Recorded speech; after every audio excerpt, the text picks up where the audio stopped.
സമ്പത്തിൻ്റെയും ധനത്തിൻ്റെയും അധിപതിയും സ്ഥിതിയുടെ അധിപതിയായ വിഷ്ണു ഭഗവാന്റെ അർദ്ധാംഗിനിയും ത്രിദേവതമാരിൽ ഒരുവളും സ്വർണവർണ്ണത്തോട് കൂടിയവളുമാകുന്ന ദേവിയാകുന്നു ലക്ഷ്മി ദേവി.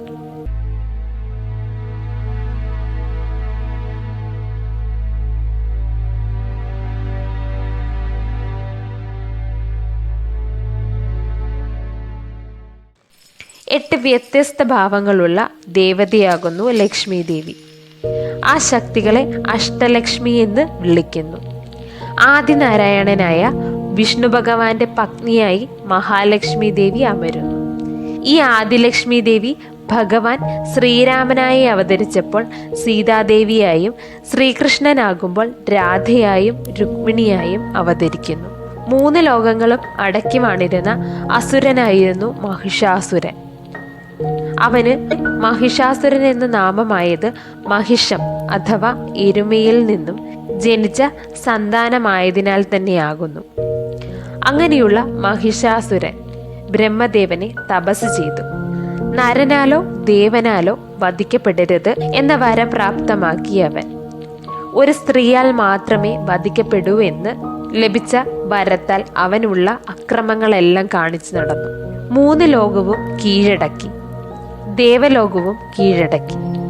പരിഭ്രാന്തിയിലായ ദേവന്മാർ ആദിപരാശക്തിയിൽ അഭയം പ്രാപിച്ചു. അങ്ങനെ ദേവി ദുർഗ മഹിഷനെ വധിച്ചു. മഹിഷാസുരനു മേൽ ദേവി വിജയം കൈവരിച്ച ദിവസമാകുന്നു വിജയദശമി.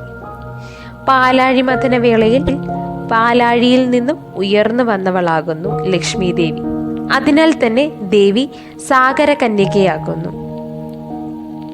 ലക്ഷ്മി ദേവി ജനിച്ച ദിവസമായി ഭക്തർ കൊണ്ടാടുന്ന ദിവസമാകുന്നു ദീപാവലി. ഭാരതമൊട്ടാകെ ആദരിച്ചും പൂജിച്ചും വരുന്ന ധനത്തിൻ്റെ ഈ ദേവത ശങ്കരാചാര്യ സ്വാമികൾക്ക് മുൻപിൽ പ്രത്യക്ഷയാകുകയും അനേകം ക്ഷേത്രങ്ങളിൽ അദ്ദേഹത്താൽ ദേവിയെ പ്രതിഷ്ഠിക്കുകയും ചെയ്തു. അങ്ങനെ പൂജിച്ച് ആരാധന നടത്തി വരുന്നു. ശ്രീലക്ഷ്മി മഹാവിഷ്ണു വിവാഹം നടന്നത് ഇപ്രകാരമാകുന്നു. ദേവലോകത്തിൻ്റെ അധിപതിയായ ഇന്ദ്രന്റെ ഗർവിന് നിമിത്തമാകുന്നു അത്. ദുർവാസാവ് മഹർഷിയാൽ ശാപം ലഭിച്ച ദേവന്മാർ പാലാഴി മഥനത്തിൽ നിന്നും അമൃത് ലഭ്യമാക്കി ജരാനരകൾ ബാധിച്ച ദേവന്മാർക്ക് അതിനുള്ള മോചനവും ലഭിച്ചു.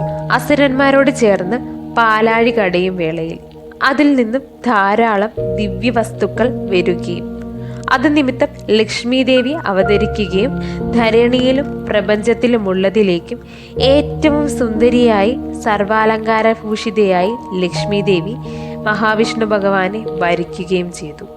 അങ്ങനെയാണ് ലക്ഷ്മി വിഷ്ണു വിവാഹം നടന്നത്.